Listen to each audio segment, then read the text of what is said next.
caríssimo Dom Oswaldo Giuntini, caríssimos padres, religiosos, religiosas, seminaristas, vocacionados, autoridades aqui presentes, queridos irmãos e irmãs, nós estamos aqui vindos das 17 paróquias da nossa cidade de Marília e uma pró-paróquia.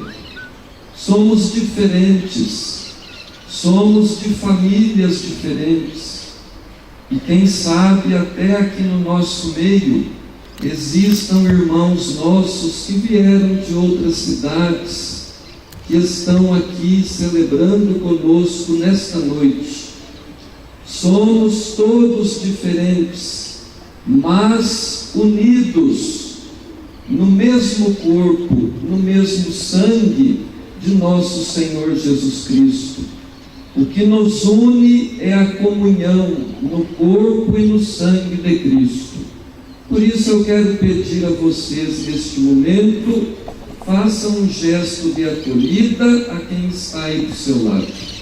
Se você ainda não cumprimentou a pessoa que está aí, um abraço, um aperto de mão, ou um alô, esse é um momento de comunhão entre nós, é um momento de fraternidade, é um momento em que Deus nos acolhe e nós nos acolhemos uns aos outros.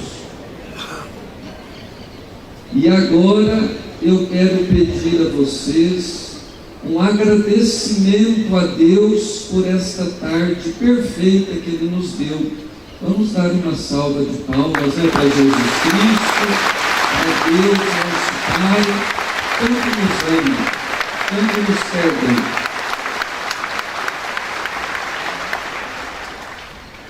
Meus irmãos e irmãs, no Evangelho que acabamos de ouvir, há uma expressão de Jesus que impressiona muito: dai-lhes vós mesmos de comer. Quem são estas pessoas às quais Jesus ordena dar de comer? Encontramos a resposta no início do trecho evangélico: é a multidão. Jesus está no meio do povo, Jesus acolhe, fala, preocupa-se com o povo e manifesta-lhe a misericórdia de Deus. E o povo, por sua vez, segue e ouve a Jesus, porque Jesus fala e age de um modo novo, com a autoridade de quem é autêntico e coerente, de quem oferece a esperança que vem de Deus, de quem é a revelação do rosto de um Deus que é misericordioso.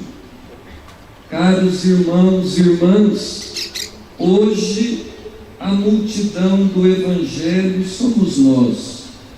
Estamos aqui reunidos e também nós procuramos seguir Jesus para ouvi-lo, para entrar em comunhão com Ele, para acompanhá-lo e a fim de que Ele nos acompanhe. Somos uma multidão, unidos a todas as paróquias da nossa diocese e do mundo inteiro. Nós acreditamos, nós temos fé. Portanto, interroguemo-nos a nós mesmos: como sigo a Jesus? Jesus fala em silêncio no mistério da Eucaristia e recorda-nos a cada vez que segui-lo quer dizer sair de nós mesmos e fazer da nossa vida uma dádiva a Ele e ao próximo. A multidão que segue Jesus se encontra ao relento, longe dos lugares habitados, enquanto já anoitece. Os discípulos pedem a Jesus que despeça a multidão, a fim de que vá aos povoados vizinhos para encontrar alimento e hospedagem. Diante das necessidades da multidão, eis a solução dos discípulos: que cada um pense em si próprio, cada um por si. Os discípulos querem mandar embora a multidão. E quantas vezes também nós, cristãos, temos esta tentação do individualismo. Todavia, a solução de Jesus vai em outro rumo, uma direção que surpreende os discípulos: dai-lhes vós mesmos de comer. Mas como é possível dar de comer a uma multidão? Só temos 5 pães e 2 peixes, a não ser que nós mesmos vamos e compremos alimento para todo este povo. Mas Jesus não desanima diante da resistência dos discípulos. Pede aos discípulos que mandem as pessoas sentar-se em grupos de 50. Eleva o olhar para o céu, recita a oração da bênção, parte os pães, dando-os aos discípulos para que os distribuíssem. Trata-se de um momento de profunda comunhão. Agora, a multidão, saciada pela palavra do Senhor, é alimentada pelo seu pão da vida. E todos ficaram fartos. Observa o evangelista, o milagre da partilha. Hoje, meus irmãos e irmãs, nesta tarde, nós também estamos ao redor da mesa do Senhor, do altar do sacrifício eucarístico, onde Ele nos oferece mais uma vez o seu corpo, tornando presente a única oferenda da cruz. E ao ouvir a sua palavra, aprendemos que o verdadeiro discípulo de Jesus distingue-se essencialmente pelo amor concreto, não um amor nas nuvens.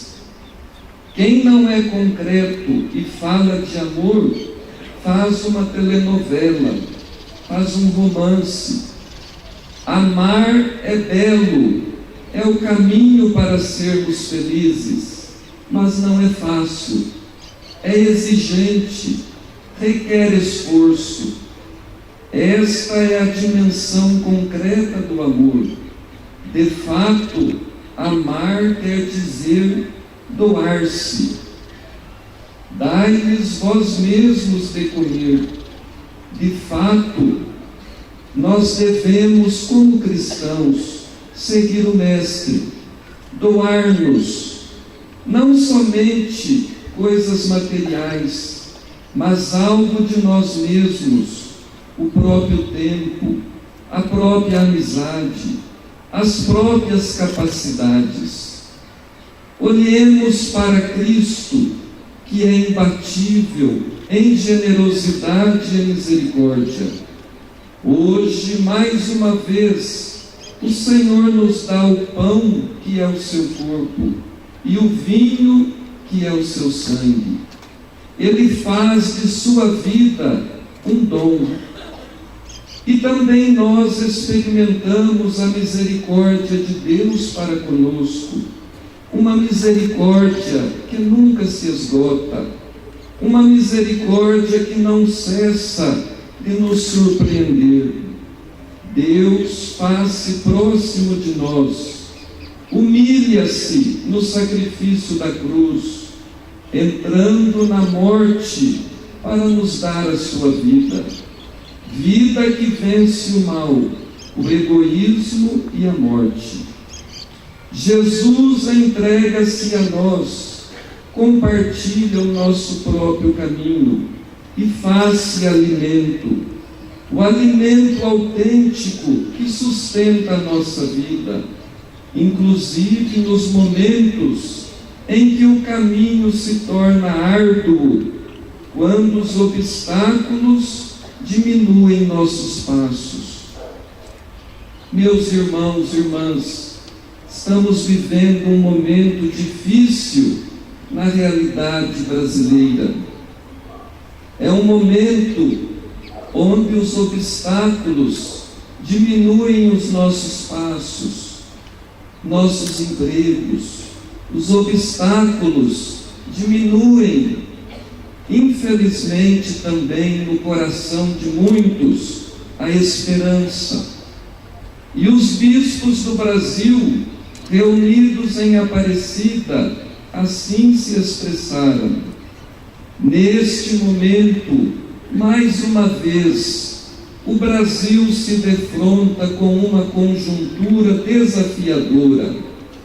Vem à tona escândalos de corrupção sem precedentes na história do país. É verdade que escândalos dessa natureza não tiveram início agora. Entretanto, o que se revela no quadro atual tem conotações próprias e impacto devastador. São cifras que fogem à compreensão da maioria da população. Empresários, políticos, agentes públicos estão envolvidos num esquema que, além de imoral e criminoso, cobra o seu preço. Quem paga pela corrupção? Certamente são os pobres, os mártires da corrupção, nos diz o Papa Francisco. E os bispos do Brasil fazem um apelo a todos nós. Conclamamos o povo brasileiro a preservar os altos valores da convivência democrática, do respeito ao próximo, da tolerância e do sadio pluralismo, promovendo o debate político com serenidade. Manifestações populares pacíficas contribuem para o fortalecimento da democracia. Os meios de comunicação social têm um importante papel de informar e formar a opinião pública com fidelidade aos fatos e respeito à verdade. Acreditamos no diálogo, na sabedoria do povo brasileiro e no discernimento das lideranças, na busca de caminhos que garantam a superação da atual crise e a preservação da paz em nosso país. Todos os cristãos, incluindo os pastores, são chamados a se preocupar com a construção de um mundo melhor, de um Brasil melhor, de uma nação mais justa. Caros irmãos e irmãs, na Eucaristia, dom de misericórdia, o Senhor faz-nos percorrer o seu caminho, e o caminho de Jesus é de serviço, de partilha e de dom, e nos ensina que aquele pouco que temos, o pouco que somos, se for compartilhado, torna-se riqueza, porque o poder de Deus, que é o poder do amor, desce até nossa pobreza para a transformar. Jesus caminha conosco, Ele está sempre ao nosso lado. Não duvidemos desta verdade. Então, perguntemo-nos nesta tarde: será que eu deixo-me transformar por Cristo? Sou aberto à palavra do Senhor? Será que a palavra de Jesus toca o meu coração? permito que o Senhor, que se doa a mim na Eucaristia, me oriente para sair cada vez mais do meu espaço limitado, para sair e não ter medo de doar, de compartilhar, de amá-lo, de amar o próximo, até aos inimigos. Rezemos, meus irmãos e irmãs, a fim de que a participação na Eucaristia nos ajude sempre a seguir o Senhor a cada dia, a ser instrumento de comunhão, a partilhar com Ele e com o nosso próximo aquilo que nós somos, aquilo que nós temos. Louvado seja nosso Senhor Jesus Cristo.